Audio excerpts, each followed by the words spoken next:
నమస్తే, welcome to hit TV. నేను మీ మాధురి. ఈ రోజు మనతో పాటు ఉన్నారు కేఎస్ ప్రసాద్ గారు, పొలిటికల్ అనలిస్ట్. నమస్తే సార్. సార్, జగన్మోహన్ రెడ్డి అసెంబ్లీస్కి వెళ్ళి తర్వాత ఎపిసోడ్ ఏంటి, అసలు ఏం జరుగుతోంది? అసలు సీట్సే రావు, అపోజిషనే లేదు జగన్మోహన్ రెడ్డికి అన్న నేపథ్యంలో ఇప్పుడు రాజకీయ సమీకరణాలు ఎలా మారబోతున్నాయి? ఏముందమ్మా, ఆయన అసెంబ్లీ సెషన్స్ నేను మొత్తం బాయ్కట్ చేస్తానని ఏం చెప్పలే. ఫస్ట్ 2 సెక్షన్స్ వెళ్ళాడు, 3 సెక్షన్కి ఆయన వెళ్ళలేదు అంతే. ఓవరాల్గా రూల్స్ ఆఫ్ బుక్స్లో చాలా క్లియర్గా చెప్తుంది, 60 రోజులు కనుక నువ్వు టోటల్ సెషన్స్లో రాకపోతే సస్పెన్షన్ వేటు, అధికారికంగా ఎమ్మెల్యే పదవికి విముక్తి వస్తుంది. కానీ నాకు తెలిసి జీవితంలో ప్రాణాలు దిగించి ఏ సంవత్సరం కూడా 30 రోజులకు మించి అసెంబ్లీ సెక్షన్స్ నడిచినవి లేవు. మహా అయితే ఎప్పుడో రేర్గా 40-42 రోజులు ఏదో నడిచింది. సో ఈ ప్రాతిపదికన 2 ఏళ్ళ పాటు, ఇప్పటికైతే 30 రోజులు అవ్వలే. ఈ ప్రాతిపదిక మీద నెక్స్ట్ ఇయర్ లోపల 60 రోజుల లోపల ఈయన వెళ్ళకపోతే అన్నది ఫస్ట్ క్లాస్. ఓకే. సో ఇది ప్రస్తుతానికి ఇది లేదు. వీళ్ళు మొత్తం ఆవేశం ఆపుకోలేక భయం, ఈ డిప్యూటీ స్పీకర్ హోదాలో ఉన్న రఘురామకృష్ణరాజు గారు ఏకంగా ముందు అడవడ కుంభమేళకి వెళ్ళి 3 మూలకలు మూలిగి పులివెందులు ఉప ఎన్నిక వస్తుందని సరదా పడినంత మాత్రం వాస్తవానికి దగ్గరగా వెళ్ళలేదు. మన కళ్ళ ముందు కేసీఆర్ గారు ప్రమాణ స్వీకరణ తర్వాత ఇప్పటికి కూడా అసెంబ్లీ సెక్షన్కి వెళ్ళలేదు. కానీ రేవంత్ రెడ్డి గారు కానీ కాంగ్రెస్ పార్టీ కానీ మీ సభ్యత్వం రద్దు అవుతుంది ఇలాంటి ఏమైనా మాట్లాడారు? వాస్తవం తెలుసు కాబట్టి. అంటే అక్కడ రఘురామకృష్ణంరాజు మాట్లాడింది ఏంటి అంటే, పులివెందులకి బై ఎలక్షన్స్ వస్తాయన్న ఇది క్లారిటీ దేనికి ఇచ్చారు అంటే, ఈయన జగన్ మీద ఉన్న కేసెస్ మళ్ళీ వస్తున్నాయి, జగన్ అరెస్ట్ అవుతాడు, సో అతని అసెంబ్లీ సభ్యత్వం రద్దవుతుంది అన్న నేపథ్యంలో మాట్లాడినట్టు నేను విన్నాను రఘురామకృష్ణంరాజు. అలా అసెంబ్లీ రోడ్ సినిమా ఒకసారి పెట్టుకొని చూసుకోమనండి. జైల్లో ఉన్నాడు నామినేషన్ అయితేనే ఎమ్మెల్యే అయ్యాడు. ఓకే. కేసులు ఉంటేనే నామినేషన్ ఇవ్వచ్చు, ఎమ్మెల్యే కంటెస్ట్ చేయొచ్చు, గెలవచ్చు. దీనికి అసెంబ్లీలో మనకి ఎలక్షన్ కమిషన్ కూడా ప్రాణాలకు తెగించి వీడి మీద ఇన్ని కేసులు ఉన్నాయి, చెత్త ఉన్నాయి, సెదారు ఉన్నాయి, మన మొఖానికి ఎట్టి కూడా ఆడే క్యాండిడేట్ని మన ఎత్తికేస్తుంది. అంచేత అవన్నీ తెలుసుకుని మాట్లాడమనండి. మరి మీ మీద ఆర్థిక నేరాలు ఇన్ని ఆభరణోపాలు ఉన్నాయి, మీరు గెలిచి మాకు డిప్యూటీ స్పీకర్ అయిపోలేదు. అలాగే సో ఇక్కడ ఏమవుతున్నాయంటే ఎవడోడి మీద ఏం కేసులు ఉన్నాయి అందరికీ తెలుసు. ఇక్కడ మూడోది ఏంటంటే, ఇవాళ అసెంబ్లీకి రాడు భయం పడ్డాడు అన్న దగ్గర మీరు ఏకంగా నియోజకవర్గంకి రాకుండా భయపడిన మంచి కూడా ఒకళ్ళు బెదర కొట్టేవాళ్ళు. ఇక్కడ గ్రూప్ 2 ఇష్యూలో విద్యాశాఖ మంత్రిగా ఉండి గ్రూప్ 2 సంబంధం ఉన్న లేకపోయినా ట్వీట్లు పెడతారు, కానీ ఒక ముఖ్యమంత్రి గారు అబ్బాయిగా ఉండి దానికి ఏమైనా సొల్యూషన్ ప్రాస్పెక్ట్లో ఉండి చార్జా మ్యాట్లు చూస్తారు ఒకళ్ళు. వీళ్ళకి భయమా వాళ్ళకి భయమా సరే తేల్చుకోమనండి. సో ఇవన్నీ కాకుండా అసలు ఓవరాల్గా ఇప్పుడున్న పరిస్థితుల్లో జగన్మోహన్ రెడ్డి గారు అసెంబ్లీకి రావాలి అన్న రూలు, ఆయనకి అసెంబ్లీలో 164 మంది అవతల పక్క గెలిపిన మెజారిటీతో ఉన్న పార్టీ వేసెస్ ఈయన ఒకటే ఆడ్ మ్యాన్ అవుట్ కాబట్టి అపోజిషన్ స్టేటస్ ఇతను అడుగుతున్నాడు. ఏమోనికి ఆరాఖండిగా స్పీకర్ వ్యవస్థే చెప్తుంది. మీరు ఎలాగో ఎవరి మాట వినరు, సుప్రీంకోర్టు మాట విన్న వ్యవస్థ స్పీకర్ వ్యవస్థ, ఏ అబద్ధాలు రాసిచ్చిన చదివే వ్యవస్థ గవర్నర్ వ్యవస్థ. ఈ రెండు క్రిస్టల్ క్లియర్గా చరిత్ర చెప్తున్నప్పుడు ఇన్నాళ్ళ 75 సంవత్సరాల స్వతంత్రంలో దీని కొత్తదనాన్ని అడాప్ట్ చేసి ఇది అయిపోతుంది అది అయిపోతుంది అంటే మరి రాజీనామాలు యాక్సెప్ట్ చేయమని గతంలో 23 మందిని మీరు తెలుగుదేశం ఎత్తుకెళ్ళిపోయినప్పుడు జగన్మోహన్ రెడ్డి ఇచ్చిన వెనపాలకి ఆనాటి కోడెల శివప్రసాద్ అనే స్పీకర్ వ్యవస్థ ఏమైనా ప్రతిస్పందించిందా? ఇవన్నీ కళ్ళ ముందు ఉన్నప్పుడు రూల్ ఆఫ్ బుక్ రూల్స్ అన్ని మాట్లాడతారు కదా. ఏ రూల్ బుక్ చెప్తుంది అపోజిషన్ పార్టీలో గెలిచిన వాళ్ళని తీసుకొచ్చి మీకు మినిస్టర్లు ఇమ్మని? ఇవన్నీ క్లియర్గా మనకు తెలుస్తున్న తర్వాత కూడా ఇంకా ఆ గులివింగ సామెతలాగా నేనే ఎర్రగా ఉన్నాను పైకి అన్నప్పుడు కింద నలుపు సంగతి ఎవరు మాట్లాడతారన్నది ఎవరు గ్రహించకుండా టక ప్రవచనాలు చెప్పుకుని వెళ్ళిపోతే అంటే ఏంటి అంటే, నిన్న జరిగింది ఇవాళకి ప్రజలు మర్చిపోతారు అన్న భ్రమలో బ్రతికేస్తున్నారంట. దానికన్నా వెళ్ళారు ఆ తపేలా ఛానల్లో భోగని పేపర్లు ఉన్నాయమ్మా. చెత్త రాసి తిరగబడి పనులను వాళ్ళు మించిన వాళ్ళు లేరు, ఆ చెత్త ప్రవచనాలు చెప్పడం వల్ల వాళ్ళు మించిన సిద్ధాస్తులు లేరు. మన జర్నలిజాలు ఎక్కడ చదివారో తెలియదు. అడవుని అడ్వకేట్ నోడు చిన్నపిల్లని కూర్చోపెట్టి నువ్వు ఏడ చదివావు నీ మాస్టర్ వాడు చెప్పని చదివినట్టు ఈ జర్నలిజం ఏడ చదివారో పోయి నీకు ఎవడు చెప్పండి జర్నలిజం అని. అడవుడు మొన్నడు బైరాగోడిని కూర్చోపెట్టినప్పుడు మొఖం ఇచ్చి వెళ్ళిపోయాడు. నువ్వు అడ్వెంచర్ చేత ప్రజలకి ఎత్తికేసి పులివేసి వెళ్ళిపోయినప్పుడు లేదు కానీ అని. సో అలాగే వీళ్ళకి వచ్చిన దగ్గరకల్లా వీళ్ళ సత్సంగులు, వేరేవాడైతే మాత్రం చచ్చి అన్ని అబద్ధాలే. ఎందుకంటే ఈ అబద్ధాలు నేను 10 మంది మోసి తిరుగుతారు పాడెత్తికెళ్ళినట్టు. ఓ పాడెత్తడానికి చూడు 4 మోసినట్టు ఒక అబద్ధం నీ 4 తప్పేలాగా మోసుకు తిరుగుతుంటారు. అది వాళ్ళ ధైర్యం.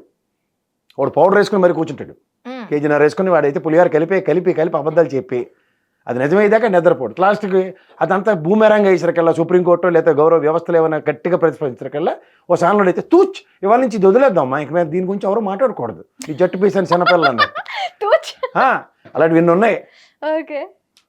సో ఇవన్నీ చూసిన తర్వాత మనం ఇక్కడ ఏమవుతున్నాయంటే ఈ స్పీకర్ వ్యవస్థ ఇప్పుడు ఏముంది, అసెంబ్లీ సెషన్లో ఏమైనా చిన్నపిల్లలు చూడండి క్లాస్కి రాకపోతే గోడ కుర్చీ చేయిస్తాం, లేదంటే క్లాస్లో మీరు నోటి మీద వేలేసుకుని గంట సేపు కూర్చోవాలి లేదా 5 గంటలు కూర్చోవాలి, ఏమి రూల్ బుక్లు లేవు.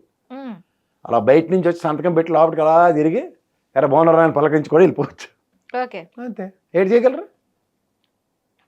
వీళ్ళట చర్చిస్తారట, చర్చలట ఏం చర్చిస్తున్నారో ఏం తెరబడిపోతున్నాం చూస్తే తెల్లారిసాక పవర్ పాయింట్ ప్రజెంటేషన్, ఉమ్, ఆ ఫిగర్లు టాలీ అవ్వు, మ్యాచ్ అవ్వు, గొల్లి దాని మీద పెట్టుకుని వీళ్ళు ఆ పొజిషన్. రేపు పొద్దున్న కూర్చుని అసెంబ్లీలో బడ్జెట్ ప్రవేశపెట్టిన తర్వాత మళ్ళీ ఆయన పవర్ పాయింట్ ప్రజెంటేషన్ ఇస్తాడు ఇంట్లో కూర్చుని, జగన్మోహన్ రెడ్డి తాడేపల్లి నుంచి. ఉమ్, చాలు. ఒక్క ఫైనాన్స్ మినిస్టర్ కానీ, ఒక చీఫ్ మినిస్టర్ కానీ, ఒక రెవెన్యూ మినిస్టర్ కానీ, ఎవరు అట్లీస్ట్ అధికార ప్రతినిధులు కూడా బయటకు వచ్చి దానికి ఖండిస్తూ ఇది ఖండం చేస్తున్నాం, ఈ విధంగా అబద్ధాలు చెప్పాడు జగన్మోహన్ రెడ్డి అని చెప్పినాడు వాళ్ళు. ఎందుకు వీళ్ళ అబద్ధాలని నిజాలతో ప్రూవ్ చేస్తాడు అతను. అవును.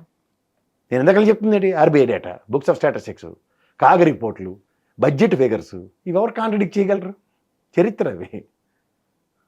ఆ చౌకటి చెట్లు నాటినలాగా నాటలేదు, అవి నీళ్ళు ఇంకా- కథలు చెప్తే అవి ఎవరు ఇంకా నమ్ముతారు? లిఖితపూర్వకంగా ఉంటాయి కాబట్టి లిఖితపూర్వకంగా ఇలాగా కవిత్ర మొలలో గంటలతో రాసి పెట్టారు అక్కడ. ఉమ్, ఆ నిజాలు నీళ్ళు కాంట్రడిక్ట్ చేయలేక వీళ్ళ దగ్గర ఉన్న బాధ ఏంటి?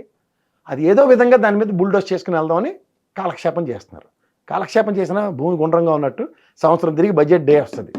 యా. అరే మీరు చెప్పిన అబద్ధాలన్నీ ఒకసారి ఫిగర్లు పెట్టండి అని పెట్టమంటే ఏం పెడతారు? ఇంతవరకు కూడాను చెప్పిన హామీలు కూడా నెరవేర్చలేదు అన్న టాక్ వినిపిస్తోంది. ఇప్పుడు ఇంకా దీనికి ఇప్పుడు పేకమేకెత్తి ఏంటంటే రేపు బడ్జెట్లో అమ్మఒడికి ఎంత పెట్టారు, ఎంతమంది పిల్లలు ఉన్నారో లెక్కెట్టాలి. ఇప్పుడు ఓకే, లోకేష్ గారు చెప్పేసినంత సులువు కాదు కదా. డేటా ఉంది క్రిస్టల్ క్లియర్గా, ఆ డేటాని జస్టిఫై చేస్తూ ఫిగర్ ఎంత పెట్టారు దానికి, ఉమ్. నెక్స్ట్ అకాడమిక్ ఇయర్కి ఈ బడ్జెట్లో ఎంత అలొకేట్ చేసామో చెప్పాలి. అడ్మినిస్ట్రేషన్ లో నేను తోపు నేను తురుము అనుకున్న చంద్రబాబు నాయుడు ఎందుకు డీలా పడుతున్నారంటారు? ఏముందని అక్కడ ఇప్పుడు మీ దగ్గర జేబులో రూపాయి ఉందనుకోండి, ఇది ఎలా ఇవ్వాలని ఆలోచించాలి. ఉమ్, జేబులో రూపాయలు లేని దానికి రూపాయి అప్పు తీసుకొచ్చి జేబులో పెట్టారు. ఈ అప్పు తీర్చడానికి సంపద సృష్టి చేస్తామని చెప్పి అబద్ధాలు చెప్తున్నారు. ఉమ్, సంపద సృష్టి అంటే మీకు సింపుల్ లాజిక్ చెప్తా. ఉమ్, ఒక స్కూల్కి వెళ్ళే పిల్ల 15,000 రూపాయలు అమ్మఒడి రూపంలో ఇంటికి తీసుకెళ్ళి ఇస్తుంది. ఉమ్, వాళ్ళ అమ్మ నాన్న ఏం చేస్తారు, నారాయణ చైతన్య స్కూల్లో చదువుకున్న పిల్లడికి 35,000 రూపాయలు సంపాదించి ఇంకో 15,000 కలిపి 50,000 కడుతున్నారు. ఉమ్, ఇది సైకిల్. అలాగే వీళ్ళు చెప్పిన మాటే అమ్మఒడి నాన్నబొడ్డి పోనీ వాళ్ళ ఆయన ఇంట్లో తాగుతున్నాడు, ఈ డబ్బులు తీసుకెళ్ళి ఎక్స్చక్కర్కి ఇచ్చాడు కదా రాష్ట్ర ఖజానాకి. సో ఇచ్చిన డబ్బులు ఎక్కడికి పోకుండా కాపాడుకోగలిగారు. అది రాష్ట్ర ఖజానాని బ్యాలెన్స్ చేయడం అంటారు. ఓకే. ఒక ఎగ్జాంపుల్ చెప్తాను. వీళ్ళు పకోడి కబుర్లు చెప్తారు, సంపద సృష్టిస్తారు. ఆయన ఏఐ టెక్నాలజీ, అమరావతి, కలల సౌదాన్ని కడితే ఏమవుతుంది? ఇప్పుడు అసెంబ్లీ ఉంది, మీరు టెంపరీ అన్నారు, కానీ తర్వాత వచ్చిన 5 సంవత్సరాల ప్రభుత్వం మూసుకొని అక్కడే కదా అసెంబ్లీ సెషన్స్ కండక్ట్ చేసింది. అది కాదు సార్, ఇప్పుడు హైకోర్టు అక్కడి నుంచే తీర్పులు అది ఇచ్చింది కదా. కాదు, మనం రాజధాని గురించి మాట్లాడుకుంటే ఏ కొత్తగా ఏర్పడిన రాష్ట్రంలో కూడా రాజధాని కట్టుతున్నాం అని చెప్పి డబ్బులు వసూలు చేసిన సెంట్రల్ గవర్నమెంట్ దగ్గర డబ్బులు తీసుకున్న చందం ఎక్కడైనా ఉందా? అంటే మనకు అక్కడ లేకుండా రాష్ట్రం ఇచ్చారు కదా, ఎవరి కోసం వాళ్ళు కట్టరు, వాళ్ళే వాళ్ళ డబ్బులు వాళ్ళు ఇవ్వకుండా వీళ్ళకి లేనిపోని కబుర్లు అని చెప్తే అప్పిస్తాం కట్టుకోండి. కట్టుబట్టలతో మన తగలేశారు. మనం రాష్ట్రం అడిగాం, ఆంధ్రప్రదేశ్ రాష్ట్ర ప్రజలు ఎవరైనా రాష్ట్రం అడిగారా? తెలంగాణ ప్రజలు అడిగారు. ఉమ్, వీళ్ళకి అన్ని ఏర్పాటు చేసింది, వీళ్ళకి రాష్ట్రం ఇచ్చారు. అక్కడ ఏమీ లేకుండా అడుగు తినమని చెప్పి మనకి రాష్ట్రం విభజించి మన్నెత్తికి పెట్టి ఆడ బాధ్యత లేదంటే అడగంది విభజించారు. ఉమ్, అడగని దానికి రాష్ట్ర రాజధానికి ఒక దిక్కుమాల committee, Krishna committee, Sivaramakrishna committee నెత్తికి మనకు పెట్టింది వాళ్ళే కదా. పైపచ్చి 10 ఏళ్ళు ఎక్కడే కలిసికట్టుగా ఉండండి ఆ ప్రామిస్ కూడా తీసుకునే కదా రాష్ట్రం విభజించారు. ఇందులో మన బాధ్యత ఏముందమ్మా? కానీ ఆ 15 సంవత్సరాలు కలిసే ఉన్నారంటారా? ఎందుకుంటారు? ఏముందని ఇక్కడ మీకు చాలా మందికి అర్థం కాని విషయం ఏంటంటే, హైదరాబాద్లో రాజధాని ఆంధ్రప్రదేశ్ అంటే ఇదేదో మనం కూడా కార్మెల్ వేసుకొని తిరిగి వచ్చాను, నాకేం లేదు. అసెంబ్లీ సెషన్లు తెలంగాణ పెట్టుకున్న తర్వాత నువ్వు పెట్టుకుంటే పెట్టుకో. సెక్రటరియట్లో 4 బిల్డింగ్లు ఇచ్చారు నీకు, ఇందులో తగలడండి. హైకోర్టులో నీకు కేసులు ఉంటే వీళ్ళు వాదించుకో. ఇవి తప్ప ఇంక దేని మీద హక్కు లేదు హైదరాబాద్కి. గ్రేటర్ హైదరాబాద్ నుంచి వచ్చే రెవెన్యూ కానీ దేంట్లోనే హక్కులు లేవు. ఉమ్, అసెంబ్లీ సెక్షన్ అయిపోయిన తర్వాత అక్కడికి వెళ్ళి సెక్రటరియట్లో ఉల్లంఘన ఎంప్లాయీస్ని పంపిస్తే తాళాలు ఎట్టారు వాళ్ళు తెలంగాణ స్టేషన్ వాళ్ళు. దీనికి వెళ్ళి గవర్నర్కి చెప్తే నిమ్మక నీరు ఎత్తినట్టు కూర్చొని ఉన్నాడు. అక్కడ ఎలాగో ఉల్లంఘదు. ఈ గవర్నర్ వ్యవస్థ అంతా వేస్ట్ వ్యవస్థ ఇంకోటి ఉండదు ప్రపంచంలో. సెంట్రల్ గవర్నమెంట్లో అధికారం ఉన్నాడు, ఆడించమంటే ఆటలాడడానికి తప్ప వాళ్ళకి ఒరిజినల్ డిస్కషన్స్ ఉండవు, వాళ్ళు ఏ పని చేయరు. ఉమ్, ఇది సంగతి. ఓకే. దీని సారాంశాలు ఏముంటుంది? ఇలాగే ఉంటుంది. ఓకే, ఇప్పుడు Jaganmohan Reddy assembly session boycott చేయడం వల్ల నెక్స్ట్ 4 ఏళ్లలో ఎటువంటి ప్రాబ్లం లేదు అంటారు. ఇంకేం ప్రాబ్లం ఉంటుంది? ఇంకోసారి నెక్స్ట్ బడ్జెట్ పెట్టినప్పుడు ఇంకోసారి వచ్చి సంతకం పెట్టి వెళ్తాడు. ఏడు చేస్తారు వరుసగా 60 రోజులు వెళ్లకుండా ఉంటాయి. ఎలా వరుసగా వీళ్ళు 60 రోజులు సెషన్ పెట్టమనండి చూద్దాం. వీళ్ళకే ప్రాణశాలు వస్తుంది. ఓకే, అన్ని రోజులు పెట్టలేరమ్మా, పెట్టరు కూడా. Okay, okay sir, thank you. Hit TV app, ఇందులో short news, live news, entertainment shows, movies, digital magazines తో పాటు మీ జిల్లా వార్తలను కూడా ఫ్రీగా చూడొచ్చు. అంతేకాదు కేజీ నుంచి పీజీ వరకు విద్యార్థులకు స్కాలర్షిప్ కూడా అందిస్తున్నాం. ప్రతి వారం 10 మందికి లక్కీ డ్రా ద్వారా ఒక్కొక్కరికి 10,000 రూపాయలు అందిస్తున్నాం.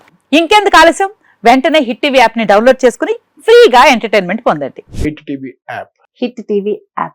please download Hit TV app. Hit TV యాప్ని ఫ్రీగా డౌన్లోడ్ చేసుకొని ఎంజాయ్ చేయండి. మీకు నచ్చిన ఎంటర్టైన్మెంట్ కోసం హిట్ టీవీ యాప్ ని ఫ్రీగా డౌన్లోడ్ చేసుకుని ఎంజాయ్ చేయండి. హిట్ టీవీ యాప్ని డౌన్లోడ్ చేసుకుని ఆస్వాదించండి, ఆశీర్వదించండి. ఇంతమంది సెలబ్రిటీలు హిట్ టీవీ యాప్ ని డౌన్లోడ్ చేసుకోండి అని చెప్తున్నారంటే ఎంత మంచి యాప్ ఆలోచించండి. అమెరికా అమెరికా అమెరికా అమెరికాలో చదవాలనుకునే వాళ్ళకి విశ్వసనీయమైన పేరు మన శౌర్య కన్సల్టెన్సీ. UK లో 1 year masters. UK లో 1 year masters. 2 years work permit up to 5 years visa. Contact Saurya Consultancy. Contact 89851 89851.